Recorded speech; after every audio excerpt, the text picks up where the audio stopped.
Bagian 22, Cinta Pertama Safwan. Teman-teman yang penasaran banget dengan ceritanya atau mau mengintip profil penulis, yuk kunjungi platform di bawah, sudah kami tulis di link deskripsi. Dan jangan lupa subscribe, like, and comment YouTube kami juga, agar kami tambah semangat mengupdate video di YouTube. Terima kasih, wassalam. Ku coba menepi semua pikiran-pikiran burukku tentang mereka berdua. Aku tersenyum menyambut kehangatan dokter cantik itu. Dek Nisa sehat? Dia mengawali percakapan denganku dengan tersenyum sangat manis padaku. Alhamdulillah sehat, Kak. Jawabku membalas senyumannya. Dokter cantik itu mengajakku berbincang-bincang ringan. Jujur aku senang. Dia pandai sekali mengambil hatiku, hingga larut dengan obrolan yang mengasyikkan dengannya. Kak Safwan hanya tersenyum melihat keakraban kami tanpa banyak bicara. Aku seperti menemukan sosok kakak perempuan darinya. Hampir 1 jam kami mengobrol, tapi tak juga dia menyinggung tentang traumaku. Tapi anehnya, aku merasa lebih plong setelah mengobrol dengannya. Dia seperti sahabat dan kakak bagiku. Padahal, baru sekitar 1 jam ini kami bertemu. Akhirnya kami pamit pulang karena sepertinya alarm lapar sudah mulai berbunyi. Kami berdua sholat dulu di masjid dekat tempat praktek tersebut, kemudian singgah di warung pinggir jalan untuk mengisi kampung tengah. Kak Safwan tidak banyak bicara semenjak pulang dari sana. Dia hanya menatapku sesekali dan tersenyum, melihatku bercerita tentang dokter cantik itu. Sesampai di rumah, aku merebahkan tubuhku di ranjang.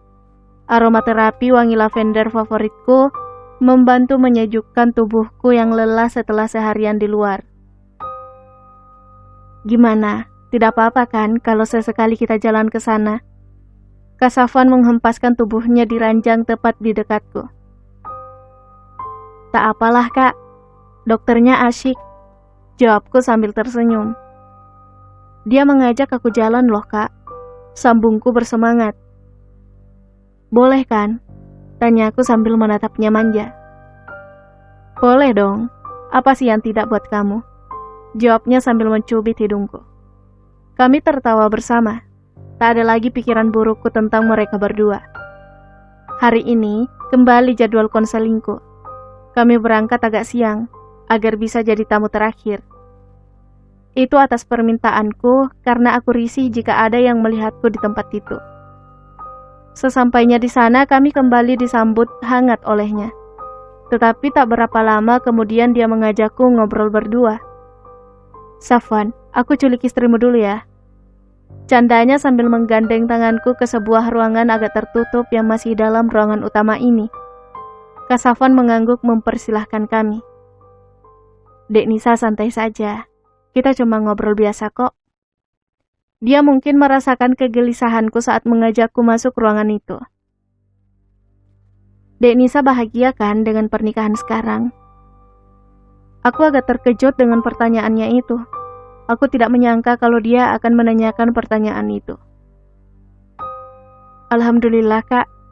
Jawabku setelah mampu menguasai perasaanku. Alhamdulillah. Begini. Aku ingin menanyakan sesuatu yang agak pribadi. Kuharap Dek Nisa menjawab dengan jujur. Insya Allah ini akan jadi rahasia kita berdua. Ucapnya agak sedikit berbisik. Aku mengangguk menyetujui apa yang dikatakannya.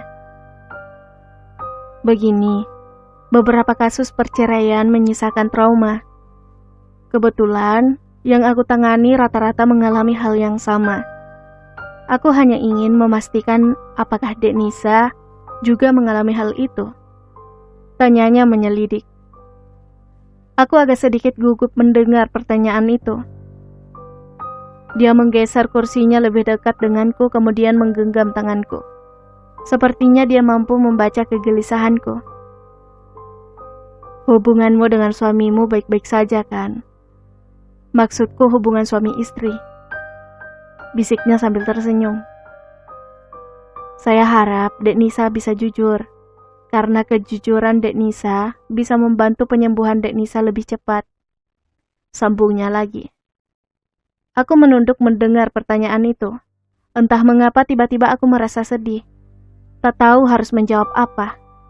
Kenyataannya aku adalah istri yang tidak sempurna, yang kadang tak dapat melayani suamiku. Aku tidak pernah menolak suamiku, tetapi ketidakmampuanku untuk melayaninya itu yang kadang membuatnya terkadang kecewa. Dek Nisa, bagaimana?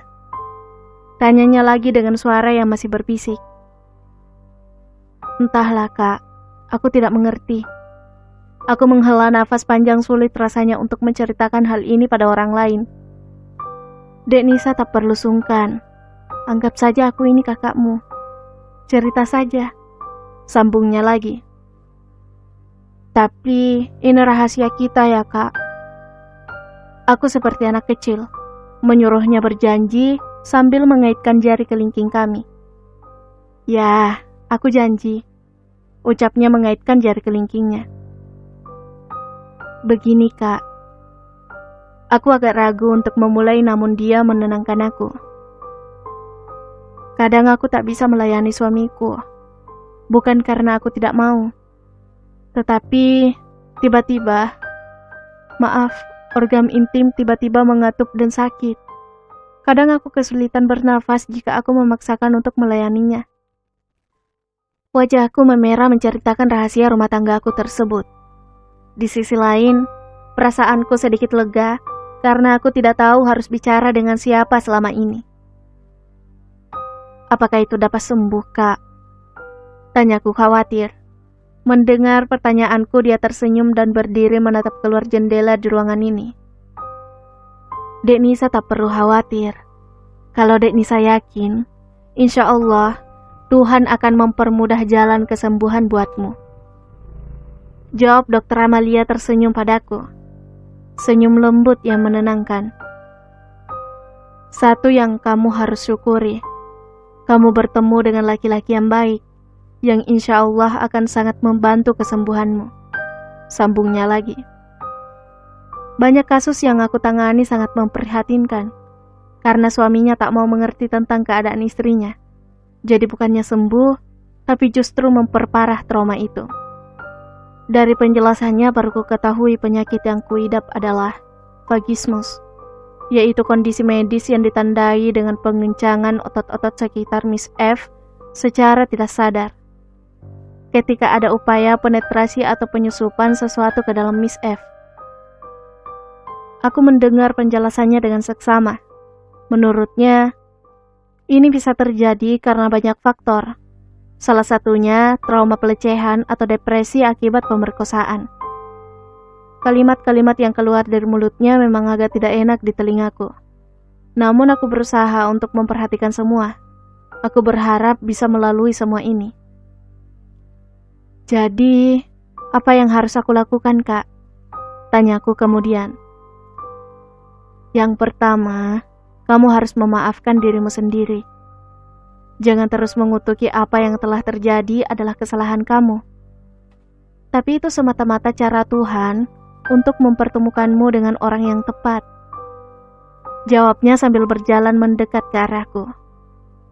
Maukah aku ceritakan sesuatu padamu tentang suamimu? Tanyanya sambil menatap mataku lekat. Aku mengangguk cepat. Sebenarnya aku mengenal Safwan sejak kelas 1 SMA. Dia pria yang baik dan soleh. Kami tidak pernah berpisah kelas hingga tamat SMA, ucapnya sambil menghela napas. Dulu kami sangat akrab hingga... Tiba-tiba dia menghentikan kata-katanya. Aku melihat ada sesuatu yang sangat berat hendak ia sampaikan. Hingga apa, Kak? Tanya aku penasaran. Hingga ada rasa yang tak biasa antara kami. Dadaku tiba-tiba bergemuruh mendengar pernyataan itu. Entah apa maksudnya hingga ia mengatakan hal seperti itu. Sontak aku langsung berdiri melangkah menuju pintu. Namun dengan cepat ia memegang tanganku dan membimbingku duduk kembali. Dek Nisa, dengar dulu, katanya lembut. Aku menahan amarahku dan duduk di tempatku semula.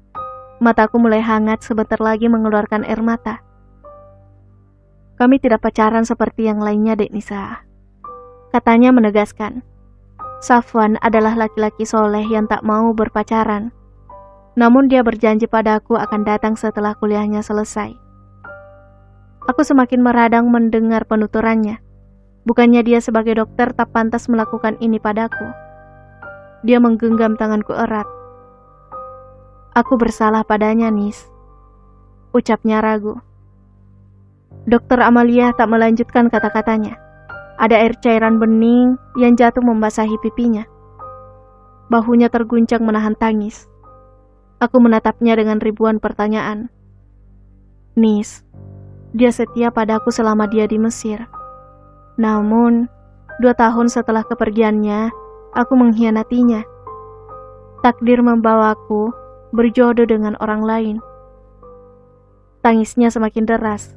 Aku tidak tahu apa yang harus aku lakukan. Aku kasihan padanya, namun di sisi lain aku cemburu. Menerima kenyataan bahwa dia dan Kak Safwan pernah saling mencintai. Dek Nisa, Safwan juga pernah mengalami depresi seperti dirimu, hingga membuat kuliahnya tertunda setahun. Dokter cantik itu menghirup udara dan membuangnya lembut. Dia pernah jadi pasien psikiater di Mesir, dan berhasil bangkit dari keterpurukan. Lanjutnya, Dek Nisa tahu apa yang pertama dia lakukan setelah itu. Aku menggeleng mendengar pertanyaannya. Dia datang kemari dan mengatakan bahwa dia telah memaafkanku. Aku melihat ada binar bahagia di wajah Dokter Amalia. Dia benar-benar sudah sembuh dan telah mendapatkan tambatan hatinya. Dia memaafkan semua masa lalunya dan kembali bangkit memulai hidup baru. Ada kelegaan mengikuti tiap katanya. Bersyukurlah, Nis. Dia adalah lelaki yang sangat baik dan bertanggung jawab. Sekali dia mencintaimu, dia akan menjagamu dengan sangat baik. Ucapnya sambil menghapus air mata yang dari tadi menghiasi pipinya. Dia menarik nafas lega setelah mengungkapkan semuanya. Maafkan aku, Dek Nisa. Aku tak bermaksud apa-apa menceritakan ini semua. Aku hanya ingin Dek Nisa tahu, depresi itu bisa sembuh jika kita punya keyakinan dan memaafkan semua yang telah berlalu. Terutama memaafkan orang yang telah menyakiti kita. Menerima takdir yang terkadang tidak sesuai dengan keinginan kita. Aku juga sama, berusaha memaafkan diriku sendiri. Tuturnya panjang lebar sambil menepuk pelan bahuku. Sekarang tak ada lagi apa-apa antara aku dan Safwan. Semua adalah masa lalu. Dia begitu bahagia menikah denganmu. Dan sekarang, aku juga bahagia dengan keluargaku. Aku terpaku mendengar semua penjelasan dari dokter cantik itu. Entahlah, apa yang sekarang ada di pikiranku. Namun satu yang pasti, perasaan cemburu ini bergemuruh di dadaku. Aku meninggalkan ruangan itu dengan 1000 macam perasaan yang memenuhi batinku. Aku menatap suamiku penuh tanya akan maksudnya membawaku kemari. Kami pamit pulang. Sepanjang jalan aku tak mengucapkan sepatah kata pun. Batinku bergejolak. Aku pura-pura tertidur saat suamiku itu mengecup keningku dengan lembut di perjalanan pulang.